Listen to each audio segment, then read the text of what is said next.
Welcome, everyone. So happy to be on the air again, to be on this live stream. And today we're going to be talking about ministries of evangelization in the parish. Really important topic. It's so very important that we understand what role can the parish play in the ministry of evangelization. And we're going to talk about basic things. What does evangelization look like? What does that mean? Does it mean going on the street corner, holding up a Bible and yelling at people? Or is there an Orthodox way to do evangelization? And of course, the most important thing that we actually want to talk about today is how can the Orthodox Church in America support parishes? How can we support evangelistic efforts? How can we spread the word about the gospel of Jesus Christ in an Orthodox context? How can we be good witnesses to the good that God is doing in our lives? These are really important questions, and we want all the parishes and the priests and the people to know that you are not alone in this effort, that we do not want you to think that somehow you have to make it up as you go along. We want to work on this together with you. We want to support you. We want to help you. And that's what these series of conversations are about. We've had several conversations already. We had a conversation with Father Alexander Rantel, the Chancellor of the Orthodox Church in America, talking about the work of the departments. We had an outstanding conversation with Dr. Edith Humphrey, where we talked about the new project of the catechism that is being built, and that catechism is really being worked on right as we speak. 16 chapters, probably about 20 hours of instruction, and that's going to be absolutely free from some of the best writers and priests and theologians in the church. We are also going to, or we did talk last week, of course, or excuse me, this Tuesday with His Beatitude Metropolitan Tikhon, and we talked about his vision for ministries in the church and how the church can support parishes and so forth. So a lot of good things. You can go and view those. And then, of course, we want to continue to have as many topics and discussions that we can. What we'd like you to do right now is just let us know that you're there, that you are listening and watching this broadcast. Can you put a comment in the box? Tell us your parish. Tell us where you're from. Where are you viewing from right now? And also, after we have our discussion with Father Mathew, whom I'll be introducing in a moment, then, of course, we would like to hear your comments and questions. What questions do you have? What about evangelizations? What things have you done in the parish to be able to support evangelistic efforts and to get the word out about orthodoxy, about the church, about Jesus to other people? There are a lot of important things that are going on, and there are things that need to happen. So let's see those comments. Where are you viewing from right now? So without further ado, we're going to bring in Father Mathew MMarkewich. Father Mathew is a priest of the Orthodox Church in America, and he has a special interest in evangelism and especially in apologetics. And with that, Father Mathew, welcome to this program where we're talking about the ministries of evangelization in the parish. And we're so glad that you're with us today. Thanks, Father. Nice to see you. Very nice to see you too. And I'm so glad that you could join us because this is a very important topic. And I think that parishes that have a plan for evangelism, parishes that are able to do some kind of outreach to show that they are sharing the faith, are the parishes that are thriving and that are not insular. Wouldn't you agree? Yeah, I absolutely agree. Yeah. Yeah, I think that parishes and people need to be able to see that there is a way for us not simply to focus on ourselves and focus on our kind of our own lives, but we have a message to share. We have the good news of the gospel, and to be able to share that with other people, to be able to open our doors. And I think in the case of your particular project, to be able to discuss the faith in a very intelligent and a very ironic way, so that we can, sort of give the reason for the hope that is within us. Mm-hmm. So we are going to talk about your project in just a little bit. Again, we want to remind our viewers, put a comment in the box. Let us know where you are viewing from. Deacon Anthony, we see you there from Denton, Texas. Thank you very much for viewing us today. So Father Mathew, before we talk about the project, would you tell us and share with our viewers right now just a little bit about yourself and your story and how you came to the faith? Honestly, I think it's really fascinating, and also your interest in apologetics. Share a little bit about yourself, if you would. Sure. So, unlike what my name may look like, I'm not actually of Russian extraction. My family is Polish-Jewish in origin. In Poland, we were named Marchewka, which means carrot. The family story is that our Jewish forebears all had red hair. So, anyway, coming to this country, we maintained our Jewish roots. And my father is from whom I get my Jewish roots. My mother is Norwegian and German. And so I come from kind of a mixed background. But not just that. So my mother was Christian, but not really practicing. This is by her own words. My father was Jewish, but was an atheist. And that basically is all of my family. So to this day, wow. I'm one of 6 siblings. I'm the only one who has any belief in God. Some think that, maybe there's something out there. Wow. The joke is I'm the black shepherd of the family, not the black sheep. So it makes it really interesting family reunions too, where religion and politics are always on the table every time. I'll bet that must be an interesting discussion. When it's always interesting. So when I was about 10, my parents divorced. I moved up. I've always lived in New York my whole life. I grew up in Nyack, kind of near New York City. Then I moved up to the Catskills.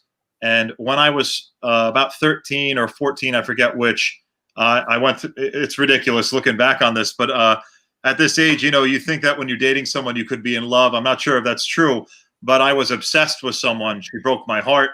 I didn't know what to do with my life. I was lost. And then one night I started reading the Bible, and I started with the Gospel of Matthew. I knew enough to know there's an Old and a New Testament. I at least knew that.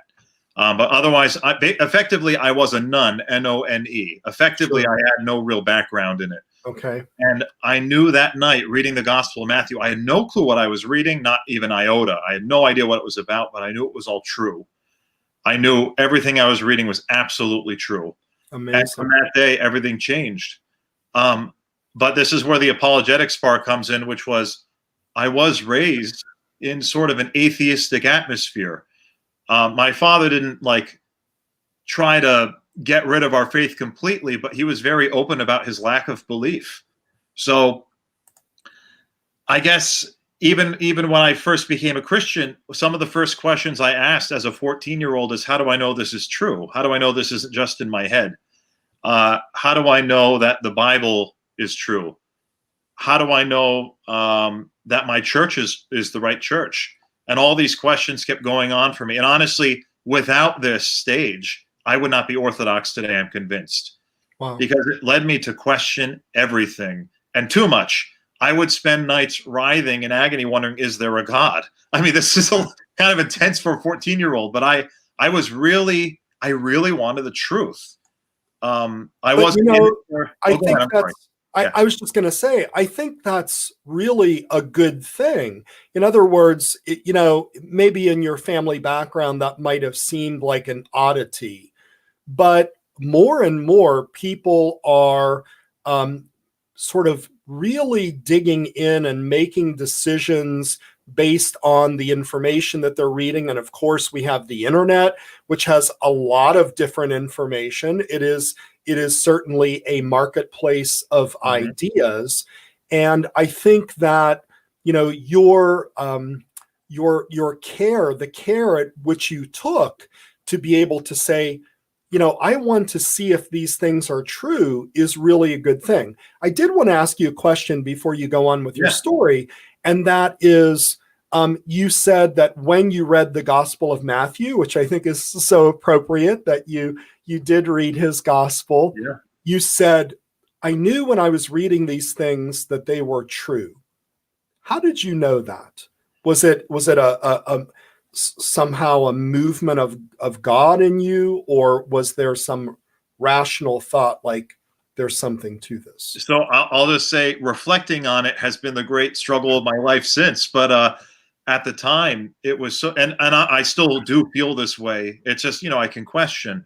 But at the time, it felt like the grace of God was on me. I didn't know what to do with this book. In fact, I left out. I started with Genesis, and it did nothing for me. It was dry. And even so I started with Matthew, and I don't know, how did I get through the genealogy? Somehow I got through that. You know, we read that every year, and everyone, well, at least the priests complain, reading all the names. Right, sure. And somehow I got through it. So, of course, I can't say I can objectively tell you what happened, but I feel convinced that it was the grace of God, and I had my first experience of grace. I mean, I might have had little ones before then, but of that kind of grace that calls you to him. Right. And it literally, that day was the day everything changed in my life. I didn't want to live the way I was living. I knew I had to change. So I started going to a Southern Baptist church nearby. Actually, ironically, my brother had been going there. He still doesn't believe. Does he go anymore, or no? No, he never believed. He went for friends. And I had gone once in a while. My mom wanted me to be part of it. But I didn't really believe too much. But I got to say, then I started going and became extremely active, especially in the youth group, eventually in Sunday as well. I used to just go to youth group and skip Sunday. But then someone talked me into, you really should go Sunday. So I started going Sunday. Then I was there like 3 or 4 days a week. I loved it. I absolutely adored it. That's great. But yeah, I'm sorry. I don't know. Well, I mean, you were being fed. You were being fed in this church. I absolutely feel that way. Yes. Yeah. And that's what was attractive to you. Yeah. It consonnated with what I was reading in the scriptures. The emphasis on living for Christ, on evangelism. Now, at the time, I did see there were some issues, but I didn't know enough of what's outside of the Southern Baptist Church. And honestly, they didn't think of themselves as Southern Baptists. They thought of themselves as just evangelical. Sure. Like the umbrella of evangelical. So I didn't really know enough to know the internal mechanics of denominations. And it was only once I discovered the early Christianity that I started seeing these things. How did you discover that, by the way? How did you discover early? The very thing you mentioned, the internet, everything. You can find anything evil and good on the internet. That's right. Right. I found out, first of all, just interacting with other kinds of Christians about Orthodoxy and Catholicism. And by the age of 16, I remember thinking, I can't remember exactly where I was, but I remember thinking, my denomination is at most 500 years old. What's the original one? Mine can't be right if it's this young. So I need to find the original. And I knew enough then to know that there's Orthodox, there's Catholic, and I knew kind of about the Oriental Orthodox, but not really. I would discover more about them later. So it became, which one's the right one? Who's got the right claims? Like for me, this was all intellectual. I thought, I can't trust my experiences. I can only trust logic. And that's got a lot of pitfalls. I know that, especially looking back. But I was obsessed with the truth. I need what I can prove to be true. Yeah. So at the age of 16, in my town in the Catskills, there happened to be an Orthodox church. Only only open half the year when the Greeks are up on vacation. And we had a Catholic church as well, and I started going to both. In addition to my Southern Baptist church, I would do all of them. And I did this for many months, going to all of them. It led to an issue at my own church, though, or my Southern Baptist church, where, people knew what I was doing, and it was kind of viewed as heretical, and I could understand that from their perspective. It was. But again, I was too young to really understand what the heck I was, what the internal issues among denominations. And it became clear to me after some months of study, it's got to be the Orthodox Church. No other church has the best case. So apologetics became a huge part of why I remained Christian. I'm sorry, one of our side points, I forgot to mention this. Sure. Apologetics became one of the main reasons I remained a Christian. I would study online. How do we know the Bible's accurate? What are its origins? I read books like everyone's read, like Lee Strobel's Case for Christ. I would read stuff, more deep stuff as well. There's one called Reinventing Jesus from Dallas Theological, and that's basically about the origins of the scriptures. I haven't read it in some years, so I can't remember all the content. But just to explain like the textual history, the textual evidence for the Bible being accurate, the time frame the different epistles and gospels were written, that is probably earlier than most scholars say. And this stuff built up my faith, but it led me then to questioning Protestantism, and then led me straight into Orthodoxy. Like when I read in many of these works that oral tradition was a reason we can trust the Gospels are accurate, you can see there's not a huge leap from that to holy tradition. And that immediately made sense to me when I learned about the Orthodox Church and the Catholic Church. They both have similar claims in that regard of holy tradition. Right. So yeah, then I went on my journey towards the Orthodox Church. Then my first year of college, I took a few steps back and became an atheist by accident. This is complicated.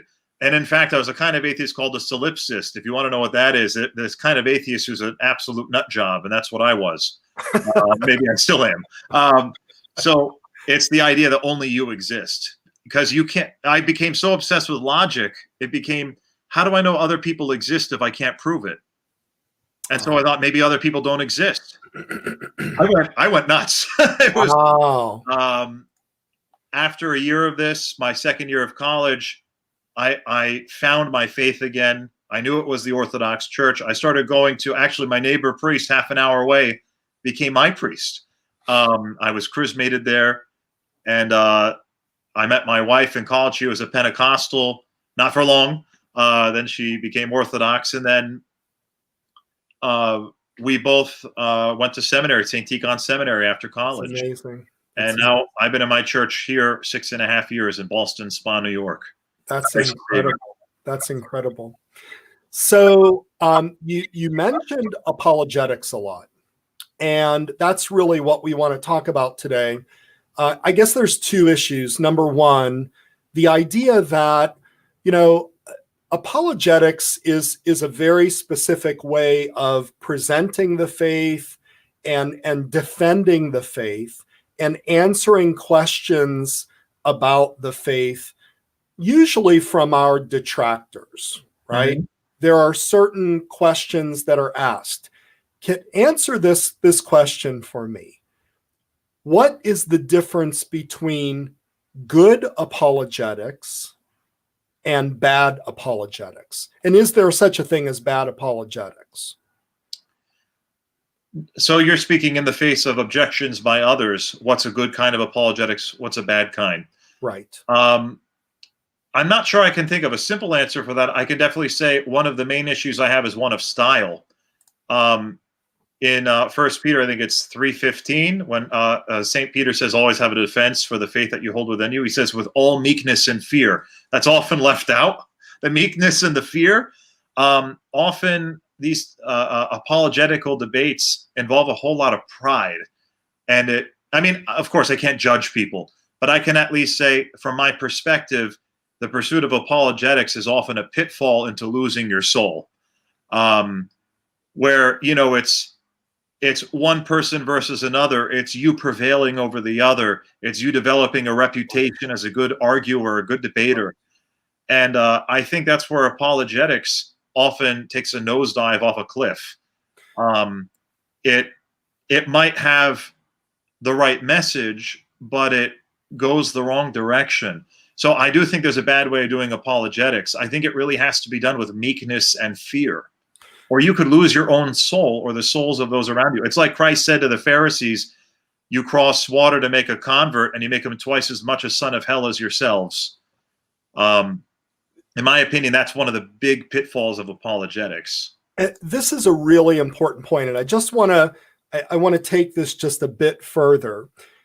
You know, there is the issue of sort of the personal effects when someone engages in apologetics, that it becomes argumentative, that it becomes a source of pride. But I think there's a creeping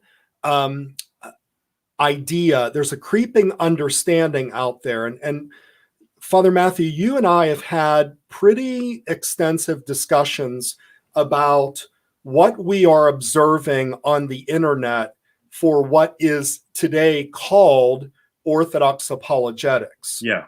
And it is often extremely aggressive. Mm-hmm. It's extremely combative. It is extremely argumentative.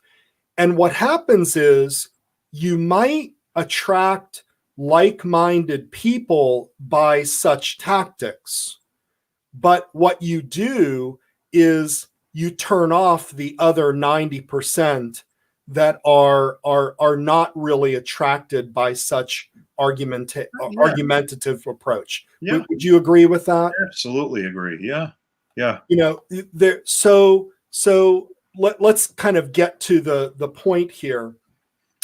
Your project is going to be another one of these subdomains that we've talked about. It's not ready yet, but we want to tell people it's going to be called apologetics.oca.org. And it is basically going to be a blog style a resource where there are going to be articles posted that are these really important questions that our detractors are saying about orthodoxy, and we are saying, no, here's the truth about orthodoxy. So tell us a little bit about what would make this site that you are leading, this approach to apologetics that you are going to be leading, what's going to make it different from what we're seeing often on the internet today that is often called Orthodox apologetics? So I want to say the first and main thing is we really believe that the office of teacher, I mean, I do think there's a difference between teacher and apologist, but today they often merge.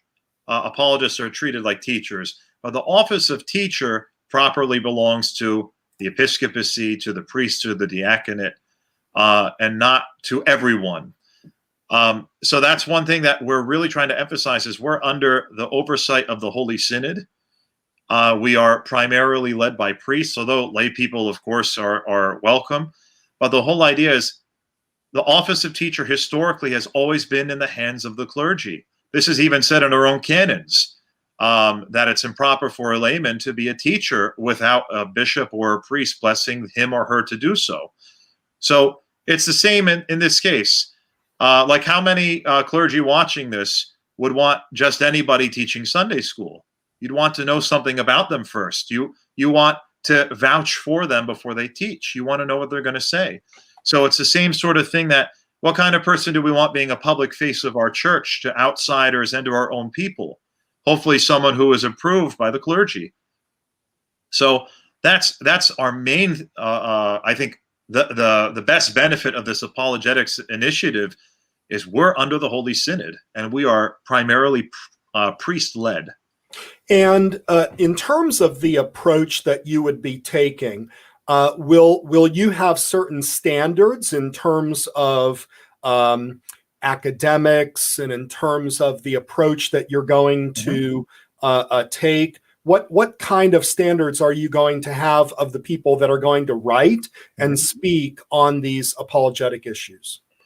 So let me first tackle that. Like, what standards do we expect of our writers? So firstly, we want things to be rigorous. So we have an internal review process. So every article is up for all of us to review and chop apart. We are able to say, this point doesn't make sense. Your reference doesn't say what you're saying it does. So we don't want to just be an article machine, just another source of, here's some quick answers. We want things to be really researched with, and I think the emphasis on first the scriptures. Now, obviously, not all topics will involve the scriptures. Now, you might think that's weird. What I mean is, for example, a topic like, how do we prove there's a God? That primarily may not involve the scriptures. It may, but someone reading that article may not even believe the scriptures are true. So mostly, the first source will be the scriptures, the second, the fathers, and third, scholarship. And we want to try to keep it in that order, of course, because that's what our faith teaches. So that would be first. And again, with this internal review process to make sure it's the best article it can be, with citations and everything.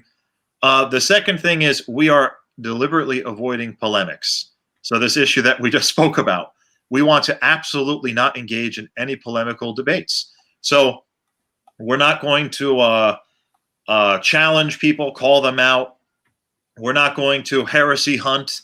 We're just not going to, as a practice, we're not going to name names. We're not going to quote people. I mean, it depends. Like if someone's been dead over 100 years, that's a little different than a modern figure. We already had this discussion about one article upcoming. So the issue is we want to make sure that this is not a debate forum. This is a tool. This is a tool for our people and for those who do not yet believe.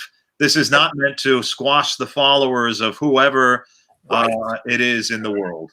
Yeah, it's not meant to assert one particular point of view within the Orthodox faith, but to really define the canonical Orthodox faith, to defend the canonical Orthodox faith. And the one thing that I really like that you said here is the idea of going and entering into this debate with non-believers in God. So much of Orthodox apologetics today is about, let's say, the differences between Roman Catholicism and Orthodoxy, and those things are important. But in my estimation, we've kind of beat these things into the ground. There's only so far that you can get. There's a whole and unfortunately a growing part of our population that are simply, like you said, nones, N-O-N-E-S. They don't define themselves as adhering to any religion.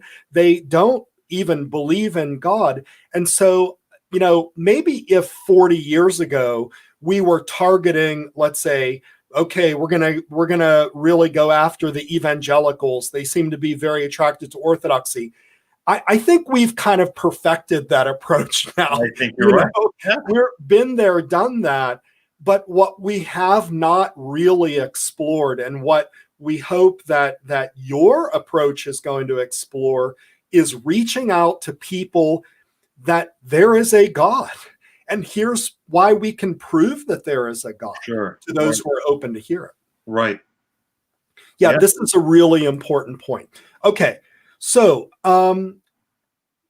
of course, this series of talks that we're talking about right now, and the title of this talk is Ministries of Evangelization in the Parish, right? So here you are doing this, outside of what is going on in other parishes.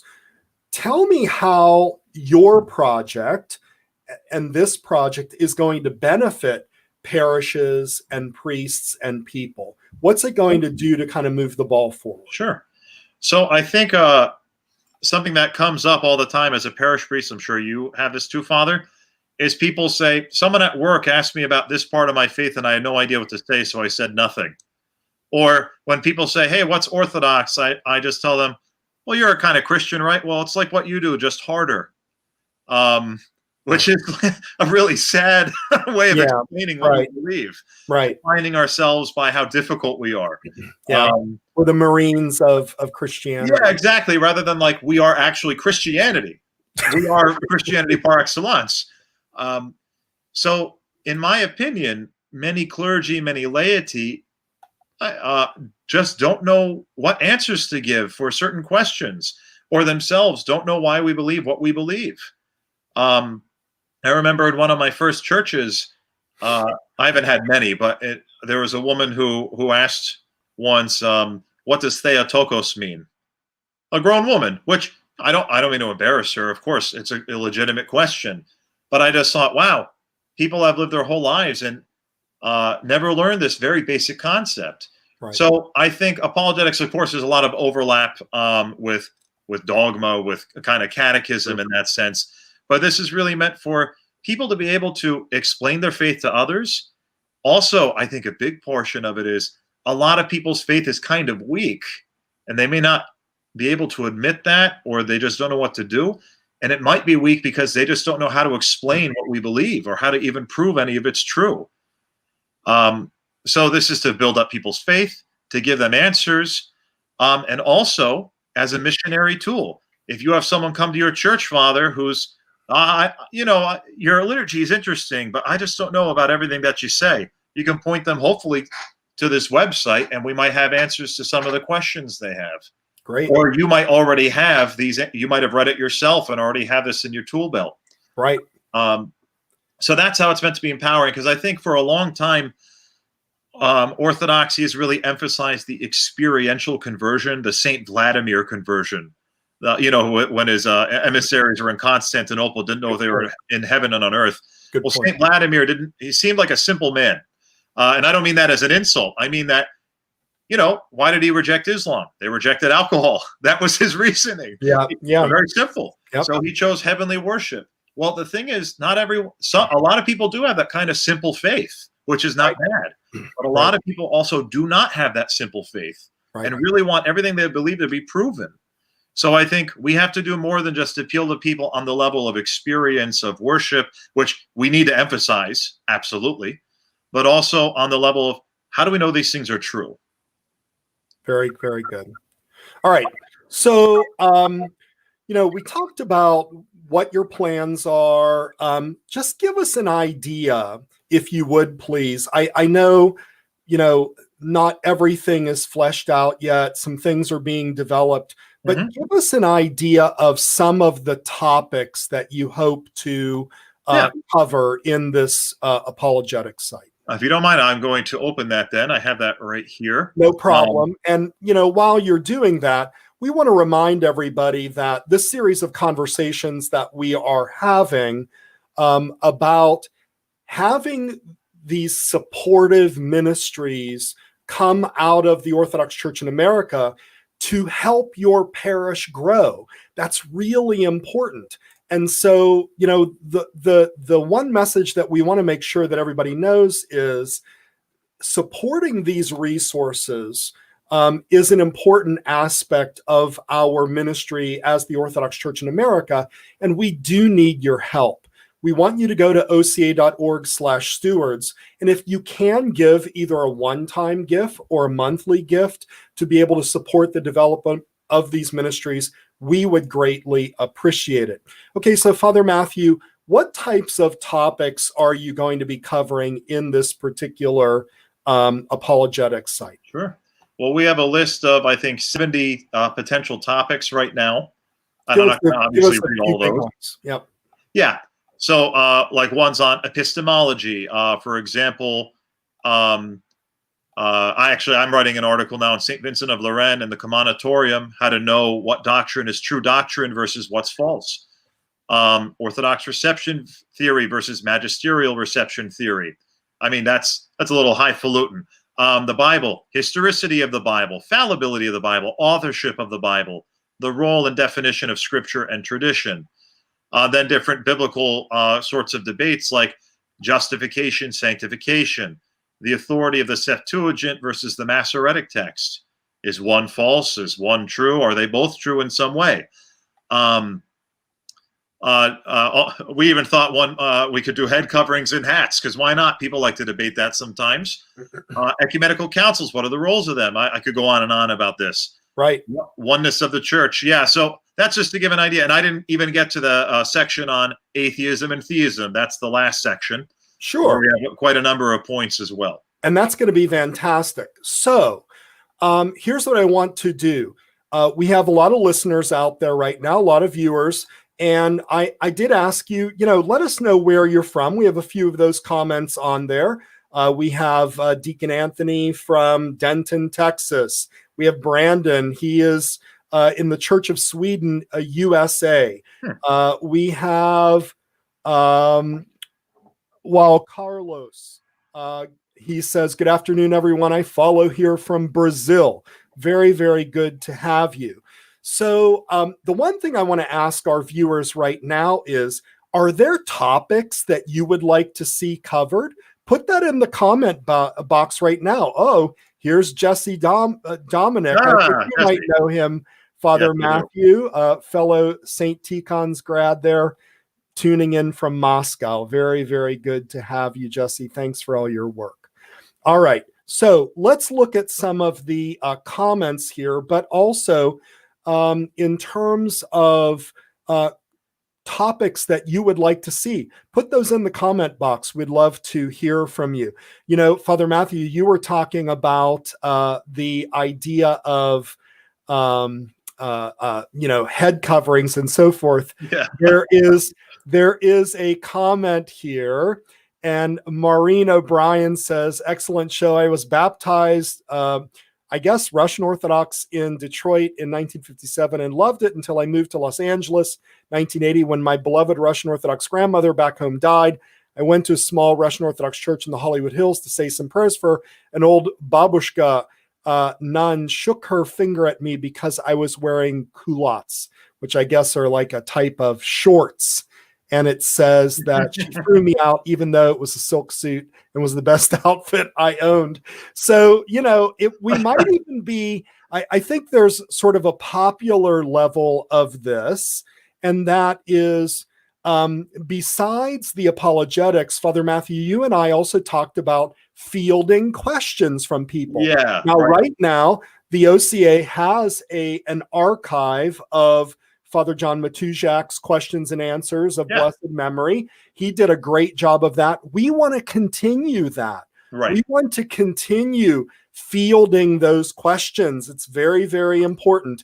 So we have here Father Sergius from Alaska. God bless you, Father Sergius. Good to have you. Here is Jenny from Albany, Oregon. Oh my goodness, I have a list of topics in my office. Will there be another place to share these? Father Matthew, how can she share them with you? How can she? Did you hear what I said? Or you can contact me by Facebook. I'm on it, or you can email me. You can look me up on the OCA website. It's a public directory, and my email address is there. Jenny, go ahead and look him up there. Here's definitely topics about the Theotokos, right? Mm-hmm. That's important because Protestants have questions about that. And then there are some issues in terms of Roman Catholics who say, why don't we believe in the Immaculate Conception? Absolutely. Things like that, right? That's we have a number of topics already on the Theotokos that are proposed. Absolutely. On a few different issues. Yeah. Yep. Here's a question from Derek. What are your thoughts on things like the Alpha course that many Protestants, Catholics alike are using? Something that is, quote, appetizer apologetics for parish use and community outlet. Now, I will say, or community outreach, I will say, of course, go back and view the discussion from last Thursday that we had with Dr. Edith Humphrey about the catechesis that we are creating, the catechism course that we're creating. But Father Matthew, are you familiar with the Alpha course? I actually don't know the Alpha course, no. So it's pretty popular. I think it started in the Anglican Church. And it was a way of introducing people to the ideas of, it's really starting from the very beginning.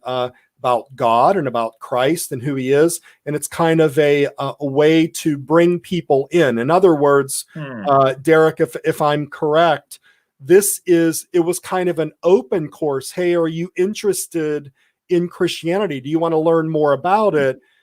Start with the Alpha course, and you'll see signs everywhere that said, if you want to learn more about Christianity, come to the Alpha course. So I think it was sort of a little bit of a soft sell. And that's a really interesting idea. I think what I personally don't want to do is take the Alpha course and tweak it, because I think some Roman Catholics have done that right now.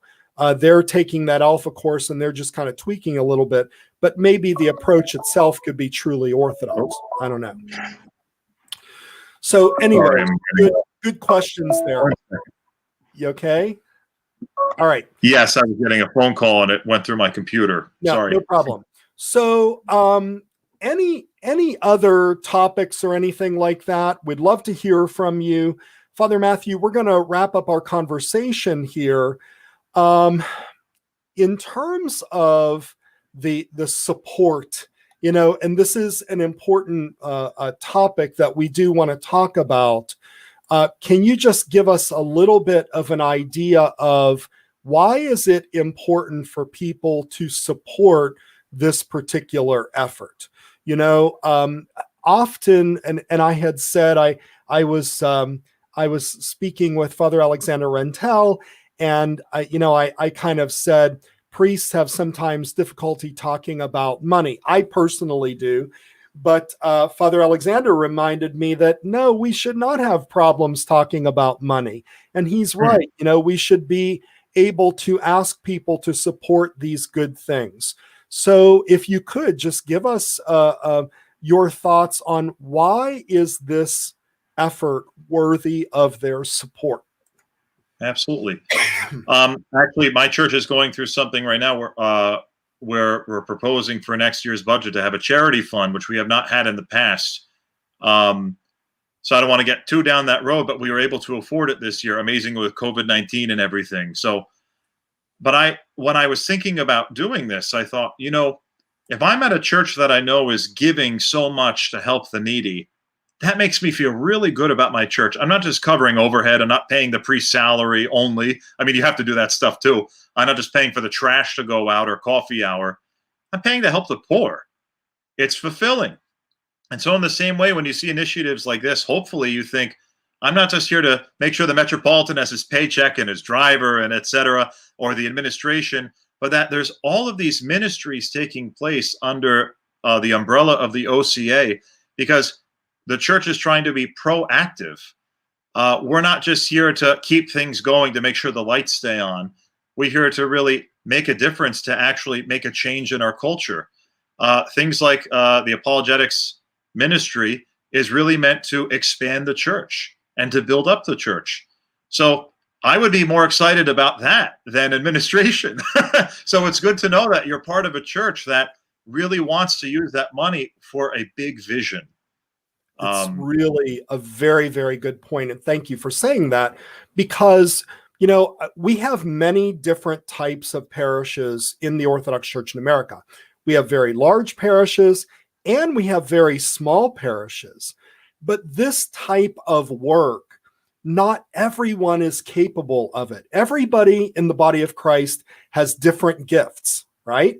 And so what we're doing is we are taking those people that have this gift for apologetics, for defending and explaining our faith, and we're sharing that with all of the church. So people that, maybe don't have that gift are going to be able to benefit from this particular ministry. This is extremely important to understand. In other words, we're taking those who have this ability to write, to explain the faith in a way which defends the scriptures and the Orthodox faith and the historicity of the Orthodox faith, and share that with everybody so that every parish can benefit from those unique talents. Absolutely. Yeah. That's the important thing. Right. So anyway, Father Mathew, any last words before we go and wrap this up?